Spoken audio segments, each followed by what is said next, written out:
Hey everybody, it's Chris from Family Geekery, and today we're going to be changing out this battery here on my camper. I've got a little pop-up camper here that's got a battery, and I'm going to be changing this out from this old lead acid style to a lithium. Now there's going to be a lot of benefits to using this lithium iron phosphate battery and a lot of new features that come along with it, so I'll be listing that out as we go, but this is basically step one of a multi-phase project that I'm going to be doing to upgrade this camper. And this camper's electrical system is stupidly simple. It basically has a battery and the cables go inside, and the only thing it powers is a light on the ceiling and some USB plugs on the inside.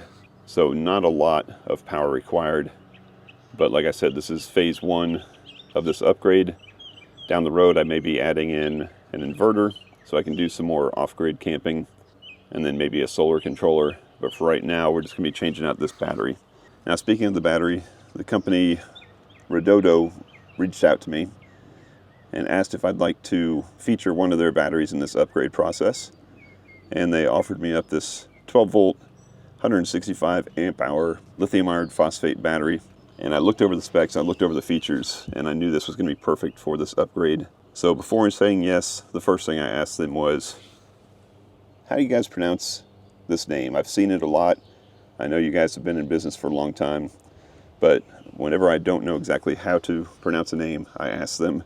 And the funny thing is, they replied back with that they used to pronounce it Redodo, and now they're playing around with Redodo, but they said they haven't come up with a final decision yet. Now, they've been in business for, I think, like over 10 years. They've made millions of batteries, sold millions of batteries. I see them all over the internet, so it's kind of funny to me that they didn't have a definite answer on how to pronounce their name, but we'll just call it Redodo for the sake of this review here. So thank you to Redodo for sending this out. This is not a sponsored video, this is just a free sample for this upgrade, and I thank them for that. But let's talk about some of the features first. Let's talk about some of the reasons why you might want to upgrade your camper from this sealed lead acid to a lithium iron phosphate battery. And the first one is going to be just simply the weight. Before we even consider the capacity difference, just this smaller battery here, which is a group 24 versus this group 31, is 8 pounds lighter. So the old sealed lead acid battery here was 40.2 pounds. This one is 32.2 pounds. So you're saving 8 pounds right off the bat. Now, that's not a ton of weight, but everything adds up when you've got a little trailer like this. So it keeps a little bit of weight off the tongue, keeps a little weight off of what you're towing, and it makes it a little bit easier to work around with. Now, the weight alone isn't worth the upgrade. The biggest difference is really the usable energy. Now, with these sealed lead acid batteries, you only really want to use half of their capacity because you don't want to drain them all the way down. Their voltage drops too much. So this one here is rated at 88 amp hours. So you're really getting 88, half of that. So you're really getting maybe 44 amp hours times 12 volts versus a lithium iron phosphate where you can use basically 100% of the state of charge. And this battery here is not only 100, it's 165 amp hours. So without doing all the exact math, we're getting basically 3 times the usable energy off of a battery that is 8 pounds lighter. So that's amazing. Now, swapping this thing out is going to be fairly easy, but a couple things that you want to check before you do that. Like I said, my system is very simple. I've just got a battery with some battery wires that go inside and power up just a few things. There's no distribution panel, there's no charging system, there's no inverter or anything like that. So for me, I can just unbolt one, bolt the other one down, and I'm basically done.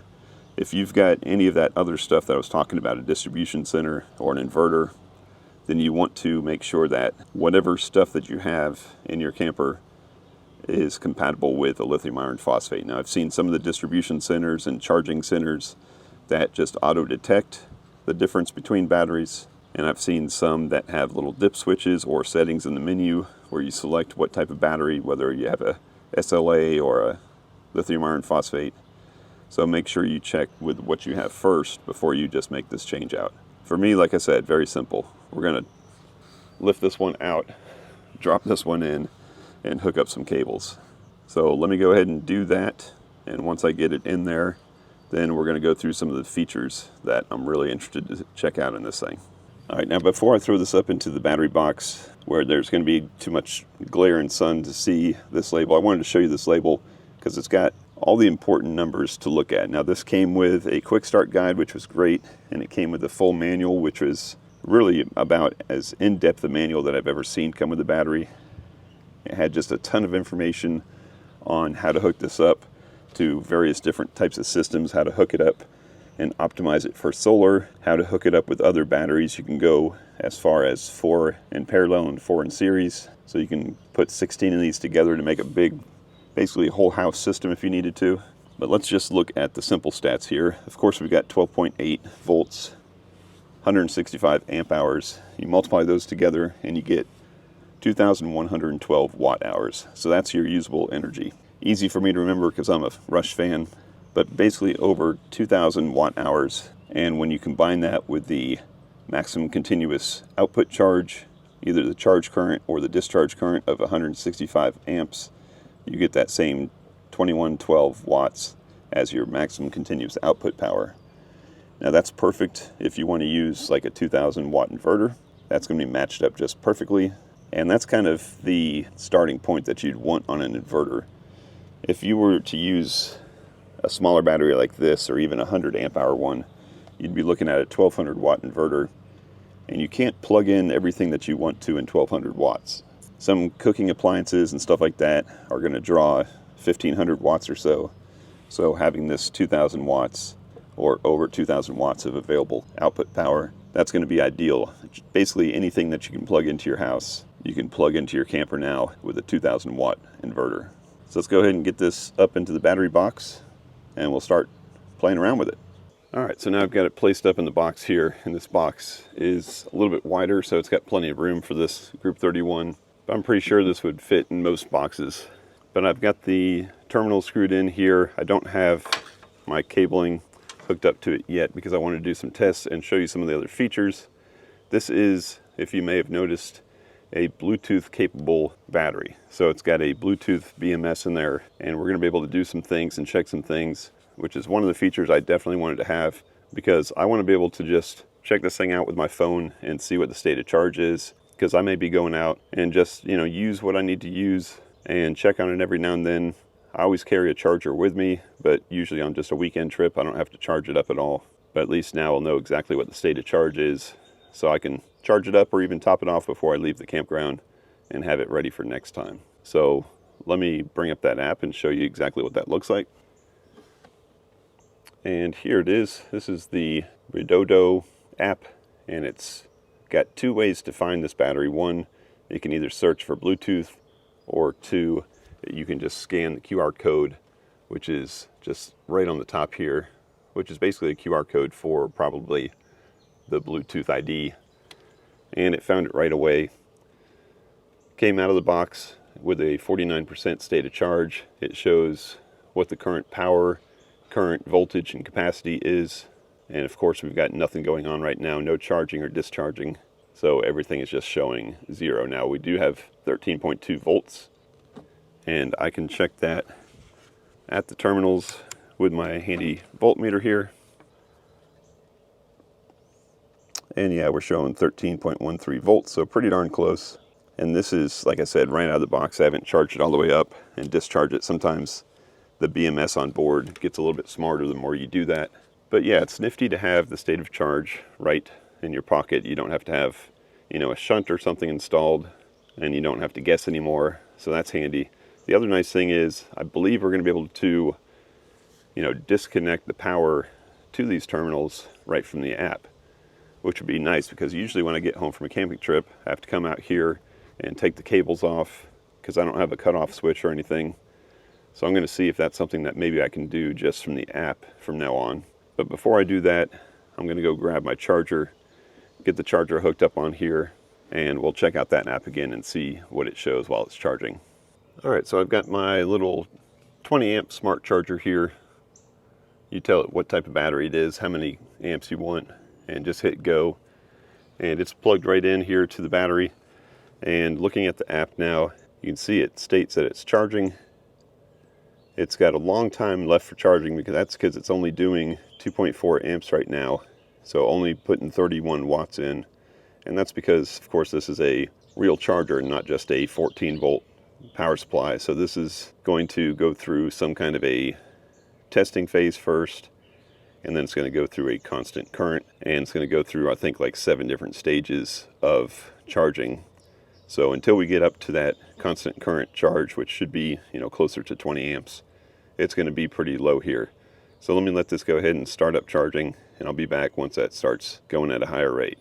All right, so now we're showing a little over 200 watts going in there. The charger is cranked up to about 15 amps, and we're showing a charging time now of under 6 hours. So that's much more manageable. I don't remember on the charging curve of this particular charger when it gets up to 20 amps, but even if it doesn't get all the way up there, this 200 watts it's doing the job. Now with a maximum input of just over 2,000 watts, obviously you can go a lot quicker on charging this. I believe Redodo has like a 40 amp charger that they sell on their site, but you can also, I think the cheapest way to charge this thing faster would be maybe with a couple portable solar panels. Maybe a 400 watt solar panel would go twice as fast as this. If you have the right kind of charge controller, you can obviously go up much higher than a 400 watt panel, but that's probably going to be phase 3 on this upgrade of this camper. For right now, I'm very happy to have a much bigger or much more capacity battery, a lighter battery, and one with extra features. So speaking of those features, let me go ahead and disconnect this charger, and we're going to test out some of those Bluetooth control features where you can either turn off the output, or I think you can disable the entire battery. So let's check that out. All right, I'm running out of hands for this next demo, but I'm going to keep the camera focused on the voltmeter screen here. And first thing I'm going to do, I'm just going to take the positive and negative and go right up to the battery and see what it's looking like. Now I've only charged it for a couple seconds, so it should be pretty much where it was. Yep, 13.24. And of course I've got the charger disconnected for this.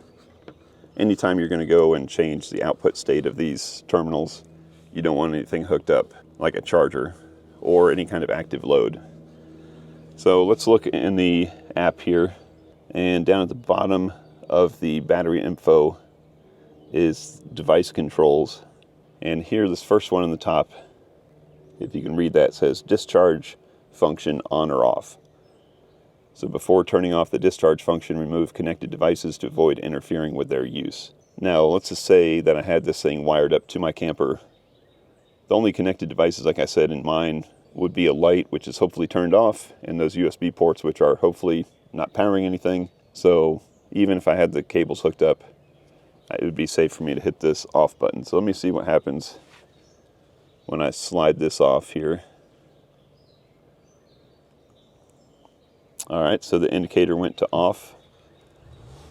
Let's go ahead and take the voltmeter again and go up to those terminals.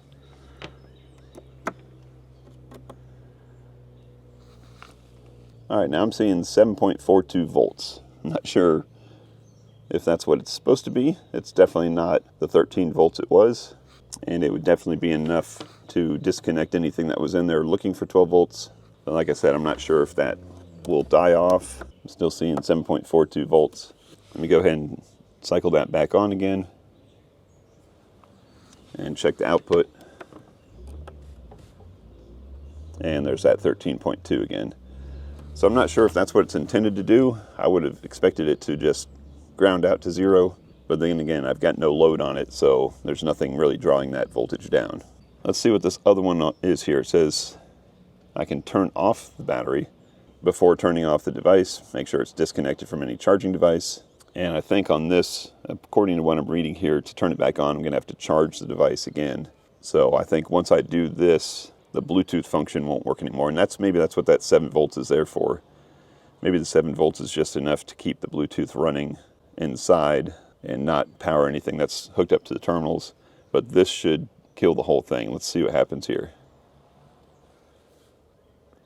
Success, the device will no longer work, I guess is what it said. So let's go ahead and put our probes up here. And yeah, it dropped down pretty quick to 3 volts.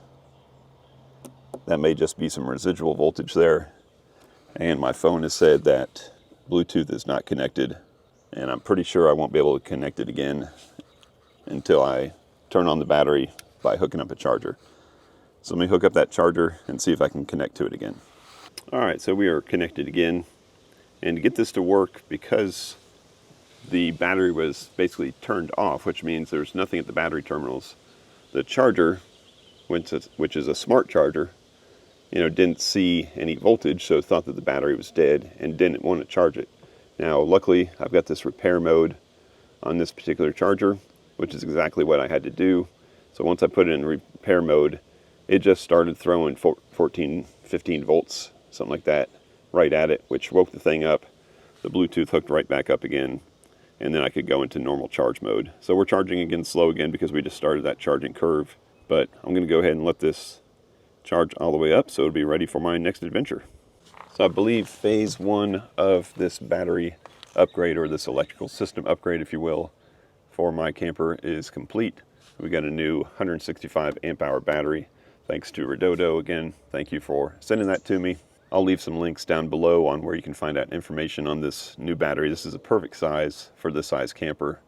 They make all kinds of sizes and voltages for solar systems and campers and van life and all kinds of stuff. This one just happens to be, I think, a perfect size and weight for, like I said, a weekend excursion.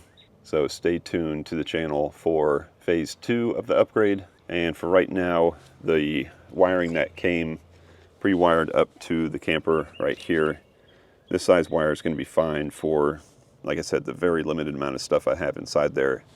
But once I go and install an inverter, if that's what I choose to do next, that 2000 watt inverter would be a perfect match, then I will go ahead and check out the size of the wires and may have to rewire this thing up a little bit. But to summarize, it's lighter, it's got more energy that's usable, it's got Bluetooth features. I think the state of charge is going to be probably the most important one for me, but I'm very happy with this battery and I can't wait to keep on upgrading this thing. I think that's going to wrap it up for this video. If you have any questions, go ahead and drop those down in the comments below. I'll be happy to answer them. I hope this video was helpful to you. I hope you got something out of it. If you did, I appreciate a thumbs up. That helps out the channel. Go ahead and check out the rest of the channel for more nifty stuff on everything geeky, including a lot of solar generators, portable batteries, portable power, all kinds of geeky stuff. So that's going to wrap it up for this video. I thank you as always for watching, and until next time, peace out and geek out.